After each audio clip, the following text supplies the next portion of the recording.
आज नवरात्रि का दूसरा दिन है और जैसा कि मैंने वादा किया था कि इस नवरात्रि में 9 दिन आपको माँ दुर्गा की कहानी, नौ शक्ति की कहानी आपको सुनाऊंगा।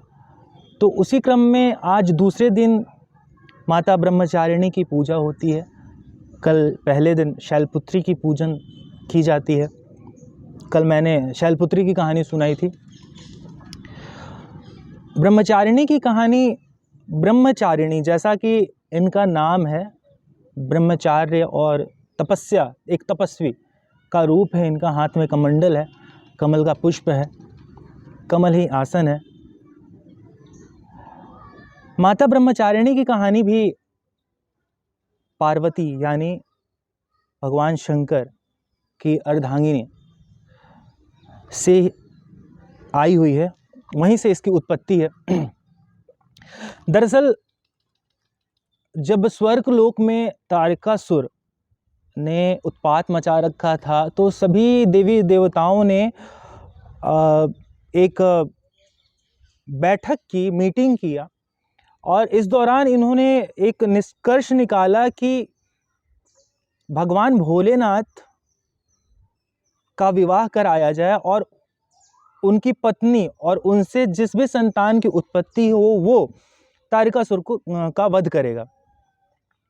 इसी क्रम में बात पहुंचती है राजा हिमावन और मैनावती, उनकी पत्नी तक, और उनकी पुत्री होती है पार्वती।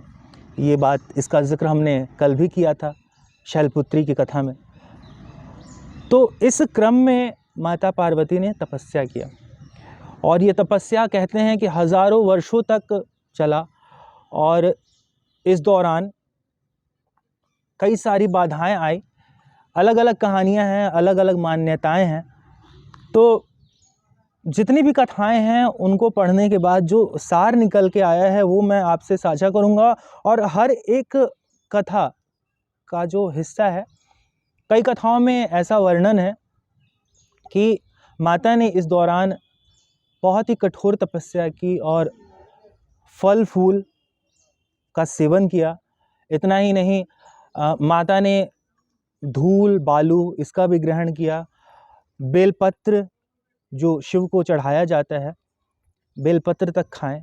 पेड़ से टूटकर जो बेलपत्र ज़मीन पर गिर जाते थे उसका सेवन माता करती थी और कहते हैं कि यही एक कारण है कि शिव को बेलपत्र बहुत ज़्यादा पसंद है।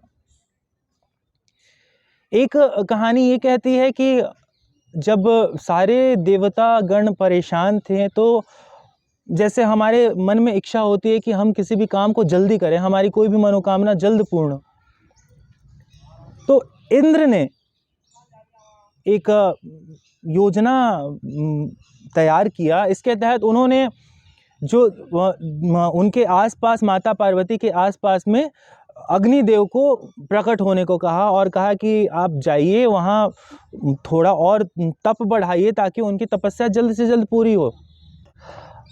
हाँ, इस दौरान एक जो कड़ी छूट गई मुझसे, जब माता पार्वती 1000 वर्षों तक तपस्या कर रही थी तो इस तपस्या के दौरान कई सारी चीज़ें आई, कई सारे फेजेस आए।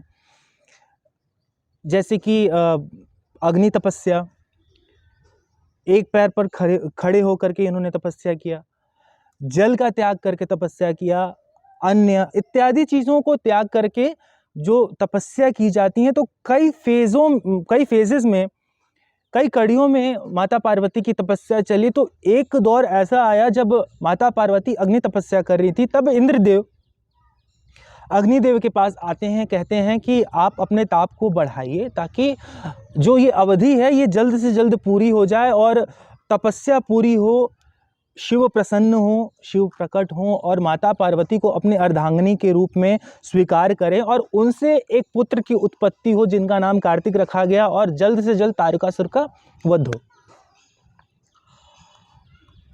ये दौर चलता है। इसमें माता मैना को काफ़ी दुख होता है, तकलीफ़ होता है कि उनकी बेटी इतनी घोर तपस्या कर रही है। और एक किस्सा है, ये मैं हो सके तो आगे चल के कभी आपसे शेयर करूंगा, आपसे साझा करूंगा कि इसी दौर में माता पार्वती का नाम उमा भी पड़ा। वो एक अलग कहानी है जिसके बारे में मैं आपसे कभी ना कभी चर्चा करूँगा। जिस दौरान अग्निदेव और इंद्र के बीच में संवाद हुआ और अग्निदेव प्रकट हुए और माता पार्वती के आसपास में जो प्रज्वलित लौ थी, आग की जो धधक थी, अग्नि थी, वो और तेज हुई।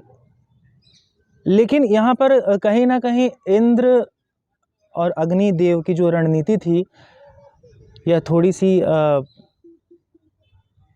भगवान शिव को नाराज़ करने वाली थी। और इसका नतीजा भी यही हुआ कि भगवान शिव इससे क्रोधित हो गए और इस पर उन्होंने अग्निदेव को और इंद्र को श्राप भी दिया। लेकिन बावजूद इसके माता पार्वती ज़रा भी विचलित नहीं हुई और उन्होंने अपने तपस्या को पूरा किया। इसके बाद वहाँ ब्रह्मदेव का भी आगमन हुआ। उन्होंने उन्हें वरदान दिया कि हे देवी, आप जिस भी कार्य के लिए ये तपस्या कर रही हैं वो आपकी तपस्या पूरी होगी। और तत्पश्चात तपस्या पूरी होती है, भगवान शिव उन्हें दर्शन देते हैं और भगवान शिव उसी दौरान उन्हें ब्रह्मचारिणी नाम देते हैं। आगे चल के माता पार्वती और भगवान शिव का विवाह होता है। उनसे एक पुत्र, 6 सिर वाला एक पुत्र, 6 हाथ वाला एक पुत्र का जन्म होता है, जिनका नाम पड़ता है कार्तिक, मोर की सवारी, और वो तारकासुर का वध करता है। आज के लिए इतना ही।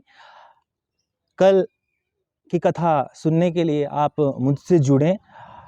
इस कहानी को अपने परिवार, अपने दोस्तों और जहाँ भी हो सके उनसे शेयर करें, साझा करें। साथ ही मैंने कल भी कहा था और आगे भी कहता रहूँगा कि ये मेरा एक प्रयास है आप तक हिंदू धर्म के बारे में बताने का। ये मेरी जिज्ञासा है कि आपकी जिज्ञासा को मैं इस माध्यम से पूरी करूं। लेकिन इस बीच अगर मुझसे कोई गलती होती है तो मुझे अपना अनुज समझ के माफ़ कीजिएगा।